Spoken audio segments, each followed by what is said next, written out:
politique. Alors Olivier, à la une de la presse israélienne ce matin, la réforme judiciaire en Israël. Les discussions devraient débuter la semaine prochaine à la Knesset. En effet, c'est le Yediot Ahronot qui l'annonce ce matin. La semaine prochaine risque d'être agité aussi bien à la Knesset que dans la rue. La commission des lois du Parlement israélien est censée dimanche débattre de 2 lois qui composent cette réforme judiciaire. Si elles sont validées, elles seront présentées en première lecture aux députés. Cela devrait avoir lieu mercredi prochain. Et puis les rues israéliennes risquent elles aussi d'être agitées puisque plusieurs manifestations sont prévues dans l'ensemble du pays. Déjà hier, une centaine de personnes se sont réunies devant la maison du Premier ministre à Jérusalem. Des émeutes avec la police sont éclatées au cours de ce rassemblement.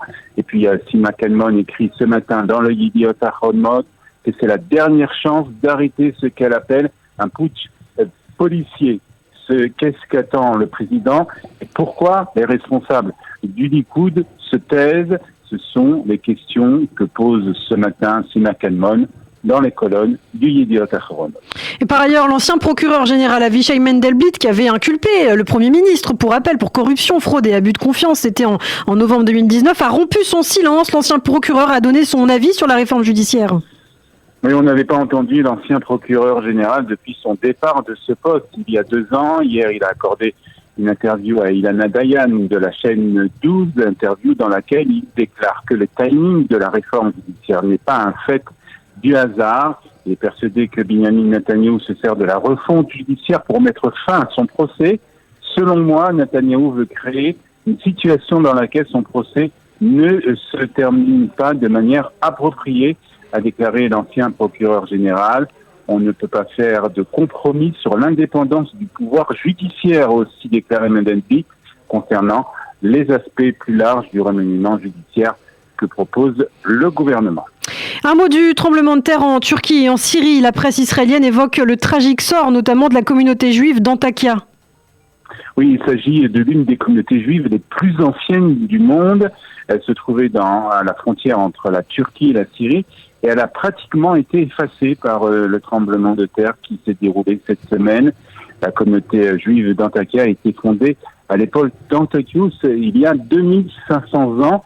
Et le corps du président de la communauté et de son épouse ont été retrouvés dans les décombres de leur maison. Et le Israël Hayom précise ce matin que la synagogue a elle aussi été gravement endommagée. C'est l'émissaire Chabad du Rav Menachem Itrik qui raconte ce matin au quotidien qu'ils ont décidé de transférer les Sifrei Torah pour ne pas qu'ils soient détruits.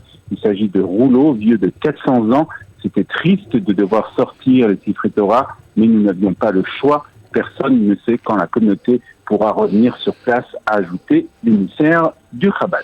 Le ministre de l'Alia et de l'Intégration en Israël, Ophir Sofer, se trouve actuellement en France et c'est l'occasion pour Amichai Chikli, le ministre de la Diaspora, de donner la vision de sa mission.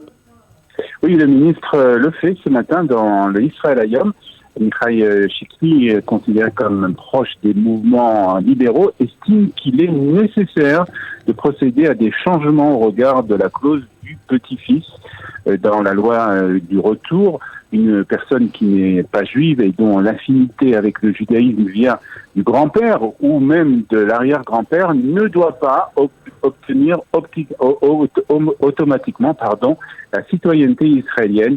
Nous sommes arrivés à une situation où le sujet est complètement biaisé, explique le ministre au quotidien Israël Hayom.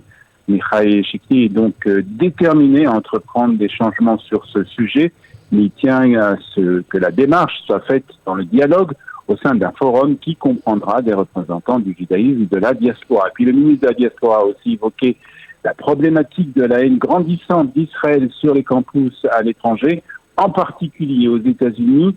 65% des enseignants à la faculté des sciences politiques et sur le Proche-Orient aux États-Unis pensent qu'Israël est un état d'apartheid et 25% des étudiants approuvent, a-t-il déclaré au journal. Il a l'intention aussi d'agir sur le terrain pour atténuer les dégâts causés par la propagande anti-israélienne à l'étranger qui impacte aussi négativement les Juifs qui vivent en diaspora.